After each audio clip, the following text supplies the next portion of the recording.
your screen share ready, but I think it's time for the hit segment, Brick's House. Yeah, let me. Well, this is in future shows, we'll have acquired the licensing rights to the song Brick House, and we'll be playing it as an intro to this segment here. All right. All right, that's showing. So Jake, is Jake in the chat this week? I'm like going to try to answer his question from last week a little bit, and I don't think he's even here. He doesn't show. Jake, you raise your hand in class, you finally get called upon, and now you play hooky. Come on, you can't do that. I guess he's just gonna have to watch it back on demand. No, I'm gonna delete it now after this. But yeah, he was. I think he asked about like figuring out correlations, like in between lineups. Like I was gonna pester him here in the live chat to get more of more details out of him, but it got me thinking about. Oh, sorry! Breaking news: Jake Hari is in the YouTube chat. He has announced himself. He heard his ears were burning, and he ran to the chat box. There you go, Jake. Yeah, Jake, remember you were talking about you had a question about like correlations, I think between lineups, if you want to like throw something in chat there. But anyways, so I asked Fantasy Cruncher years ago to put in a like group setting into their PGA optimizer on this. So like on the left side of Fantasy Cruncher, it shows like your exposure settings.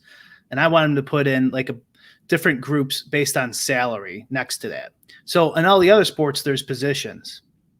And in golf, and in NASCAR, and this would work for NASCAR and MMA as well, there is no positions. But you could kind of think of positions based in like salary groupings, right? Like there can be some overlap, like a Venn diagram, of course, here, but like you could think of like high price players in one group, semi-high, middle, low, and then really cheap, something like that. And it might break up each week. It might be different each week, exactly how you do it. Okay. Yeah. That inner line of correlation between 150 lines. Exactly. Okay. Perfect. So with that grouping in mind here, you could see in my sheet here, I put, this is the last whatever millimakers, post or whatever post COVID time, whatever, the last 5 millimakers. So it's not a huge sample size, but it gets the idea across anyways. And then I grouped all of them together based on these requirements. So like over 8,900, so like 9,000 and above, 7,800 to 9,000, 7,300 to 70, blah, blah, blah. You could see it right here that I have highlighted. And that's not like an exact science. We're just trying to get the enough players in each group to find a correlation. Because in Excel, which I'm going to show you here, you have to have the same amount of entries in each column that you're going to put a correlation into. So some people might not know how to use this in Excel. It's actually just equals correl is the function you use in Excel if you want to mess around with any of this stuff at home. And so a correlation is just like how much one variable compares to another. So it doesn't necessarily mean predictive, but it can be. So like how many air conditioners are on in hot weather, something like that. And so like the higher the weather, the more air conditioners can go on. Something like that would be a correlation. And all you do is you compare the one column to the other. So we'll do ownership to salary, just for fun. And you can see that there's a pretty high correlation. 1 is the highest. This is 0.83. 1 would be a perfect correlation. And then let's try ownership to the groups. And I think this will be a negative correlation. It is. It's a high negative correlation. And I labeled the groups 1 to 5. It could be, if I flip that 5 to 1, 5, 4, 3, 2, 1, this would become a positive correlation. And the average salary here for all these millimakers is $7,085. That's irrelevant, though. It doesn't really matter. So, okay, back to Jake's question here. How to reduce inner lineup correlation between your 150 lineups. That's really tough. And that's pretty high level DFSing there, which is why Jake is, the number one NHL DFS player of all time.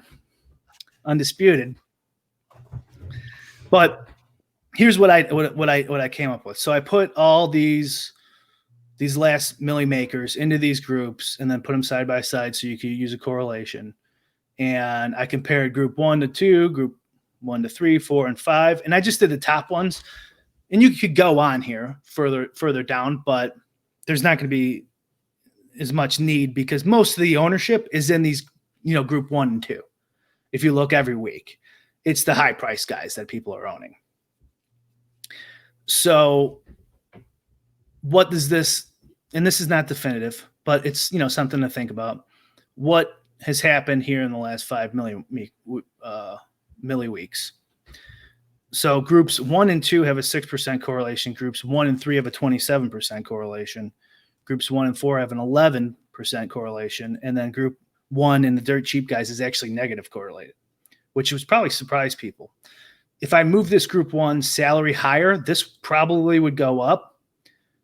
But what it's saying is that this group 3 here is very highly correlated with group 1, so the higher players. And that's only a $500 gap I put in there. So 7,300 to 7,700. Just that little, sliver of salary groupings has a pretty high correlation to the top guys who are going to be the high owned guys. And then if you look here at group 2, the highest correlation besides to the cheap guys is also to group 3. And that makes a little bit of sense too, where, in this 8,000 range, you're kind of like, it's kind of like, what's the opposite of stud and scrubs? Whatever that would be, just middle of the road or middle of the road, a safe lineup, who knows, whatever you want to say. They correlate way more with the cheap guys. And I'm not entirely sure why. I would guess if I up this group 1 to like the 90, let's say 9,600 and above, maybe 9,900 and above, that would probably explain it, because you wouldn't have any salary left over. So you'd be forced to go into group 5. And group 5 is 6,000 to 6,500. So those are like the real cheap golfers. And there's a ton more golfers in these group 5 and 4 range, which is why I had to lower the salaries to get some sort of grouping, because then otherwise there's only like 4 golfers a week in 10,000 and higher. You know what I mean? So like the correlations wouldn't really, it's not going to tell you anything, but you could do that. You could go back and do exactly what I'm doing here and mess with it however you see fit. But so like an actionable thing to get to Jake's point is if you could probably build this out into something useful and, do a little more research and regressions and get it really dialed in. But, if you're trying to stop that inner lineup correlation, there's a bunch of ways to do it, but this is another way to do it is if you fade group 3. And then you're gonna dump out a whole bunch of lineups that other people are doing.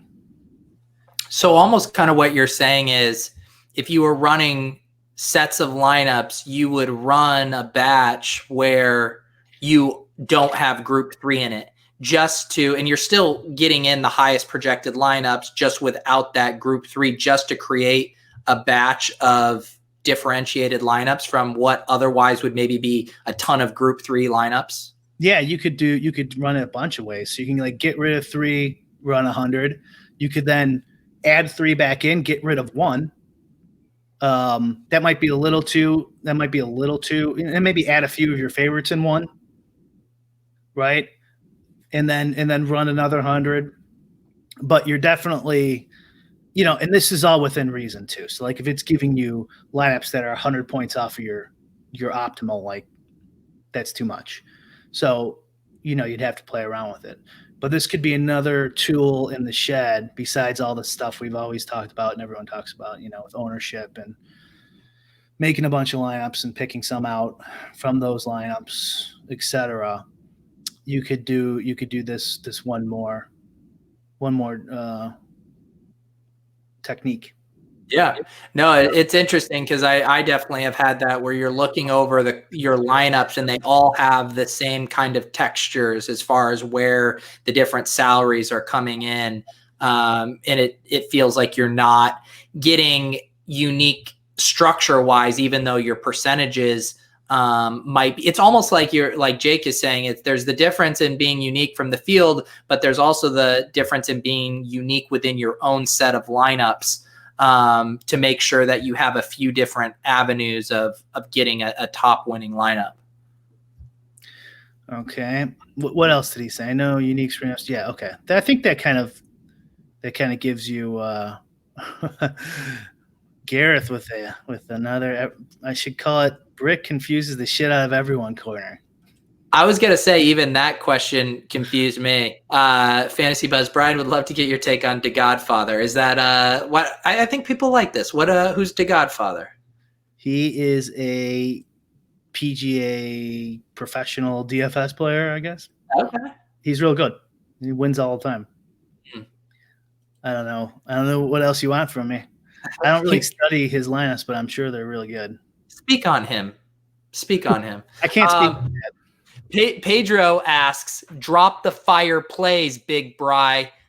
Don't worry, we are going to drop the fire plays in a little bit when we transition to talking about some of our exposures and building a Millie Maker lineup. But I think this is really interesting stuff. And was there anything else, Jake, that you would like him to follow up on? And one last thing, just to Jake. So Jake's point was slightly different, I think. So Jake's point was more the correlation between your specific 150, where what I'm talking about is your specific 150 compared to the average 150 of people out there, and like another way to get contrarian, but without losing any EV. So I think this would still do it though. This would be another way. So, use all your tools that you mentioned here, unique, randomness. And then you could also play around with groupings. So you can, there's a grouping function in pretty much all the optimizers now, but Fantasy Crunchers is the easiest. And you could set your groupings up here, like only one player from group 3, for example. I don't know how detailed the groups can go, but you could definitely throw groupings around this way, which I like way better than how I see most people do groupings in golf, where they like pick their 3 favorite golfers and then say they have to be in two of them have to be in every lineup or something like that. I'm not a fan of that. But and what the point too you were making is you can run these groupings, but you need to compare the raw projected points of these lineups versus the optimals or your other just regular base set of 150 lineups to make sure you're not giving up too much EV, because it goes back to that thing of if you're just sacrificing a few projected points for this really unique construction, then, green light, go for it. But like you said, if you're giving up 30 to 40 projected points for a really unique construction, then that's going to be probably a losing strategy. Yeah, I don't know, 30 to 40, I don't know. I don't mind. The way I look at it and this is just a heuristic. So you'd have to, if it's like more than a player, an average player, it's probably too much. So it depends on the sport. So like in golf, it depends on the week, but let's say an average player is like 60 points or something. Like if your lower lineup is like 90 points off, that's like a golfer and a half that you have to make up for. That's quite a bit. We are talking Millie Maker here, so anything goes really. Just ask RBX88, but yeah. So like I kind of look at it that way. So each sport, if it's if it's an average score is 100 points or something, well, and you're 200 points off your optimal, well, that's 2 players you're making up for your contrariness.